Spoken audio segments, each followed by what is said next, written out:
an event coming up in a little over a week. From Matters of the Heart Ministries, Pastor David Wornsley, and from an organization in Albion called Double Vision Center, Lonnie Brewer. Yes. Thank you. Welcome to the show. Thank you so much. Welcome back. Good to see you again. Yes. Good to be back. And Double Vision Center making your first appearance on JTV. Yes. Let's find out about your organizations. The Matters of the Heart Ministries. How long have you had this?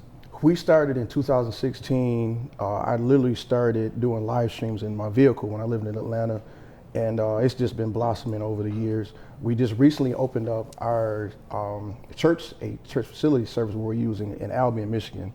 Because we're doing a lot online and streaming, so we've been doing it from our home now, and it's been a wonderful experience. Like I was telling you earlier, we were here years ago when we did the Flint water relief. Me and my wife did it. So, and then been in Albion, we couldn't help but reach out to this great organization, Double Vision nonprofit organization center. So just happy to be up there in Albion now. So you physically have a location now? Yes, we are. We're doing everything outside of our home right now. So we just, with the pandemic, everything shut down so bad. So we've been starting things. And we do a lot of, and even at Double Vision Center, we've been doing services there as well. We're trying to get more outside, to get people more involved outside. People feel a lot more comfortable, these days, just being out and enjoying the outside. So we're just grateful for where we're at right now. It's going pretty good. All right. Yeah. Well, it's nice weather outside. Yes, it is. Yes, it is. Lonnie, Double Vision Center sounds like it might be an eye place. Yes, it is. Everybody, first impression, yes, eye doctor. But my twin and I got that name from we had a group called Double Vision. Mm-hmm. We sound professional, a little bit, but we came back to Albion because Albion was going through a lot of changeover and changes. So we wanted to help out a lot of at-risk kids and low-income family, and this is how Mr. Wornsley, we met up because his heart was our heart. He wanted to reach back and give back to the community, and I thought that was a great thing. Since we had all the nonprofit, we decided to work together to try to help the homeless and some mental health. It's bad out there, and Brother Wornsley, I want him to speak more about that though. Yeah. But I am the president of my organization. I'm the president of Double Vision Center though. For 13 years I've been running strong. Nice. So the two of you are among a group of people putting on an event that's going to happen on July 23rd. Yes.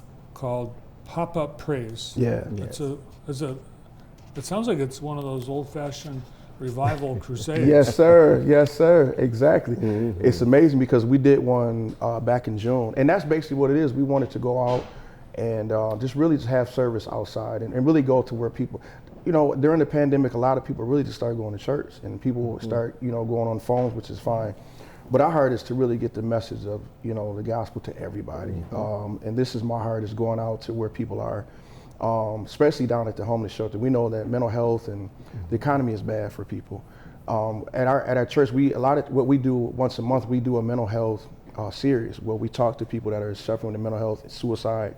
We know that the morale of people now is pretty bad, so we want to be able to go out to the homeless shelter and just build people's spirits back up, and let them know that they are important, and we're all stick together. And so that's kind of where it is. But like you said, it's an old school, good time and good songs, good words, and just loving people and having a great time out there. Yeah. So it's a way you're actually ministering to the homeless. Yes. At the interfaith shelter. Exactly. Right. Yes, we'll be right outside at the corner. We weren't going to do it inside, but we said we could probably get more people if we were at that corner down there. So I talked with the pastor that works down there, and they're excited. Said, I think it'd be good to give some hope to some people. And one of the things we want to do too, we want to give them like some care packages, things like like the travel packages. A lot of times people get where you got the soap and the lotion and razors and just kind of help people. Sometimes it's the simple things that can build people's morale up. So we want to definitely go down there, and we're looking for people if they want to help donate, so we can get care packages. For women as well, they need care packages, and even for the kids. Yes. So, and we're not going to be there long. We're going to be there from 1 o'clock to 4. But we want to just uplift people in the neighborhood during that time. All those that will be receiving services from the Interfaith Shelter. Yes. They're finding out about it. Yes. Because you've got information there. But how do you reach people that might not be, in a place where they have access to the internet or information? I think one thing was coming here. Was one of the great things was coming right here. I'm born and raised in Jackson, Michigan. I live in Albion now, so I don't have a lot. I don't have a lot of connections here like I used to because I'm not here. But at the same time, my Facebook page, if they go on Facebook, David Wormsley Original or even Double Vision, Same with us. has a Facebook page they can go, and we'll be out in the community handing out flyers and letting people know. But we want everybody in the community to come out and just be an encouragement to all those down there. Now, your wife also helps with the organization. Yes, yes. And you know what, Bart, it was her, because I was gonna do another one. Like I said, this is our second one, but this is our first one at the homeless shelter. She came up with it. She was like, David, we need to go down to the homeless shelter. We need to really go encouraging people. 'Cause, that's our heart. We wanna help people, those that need help, and she was like, hey, let's get this together.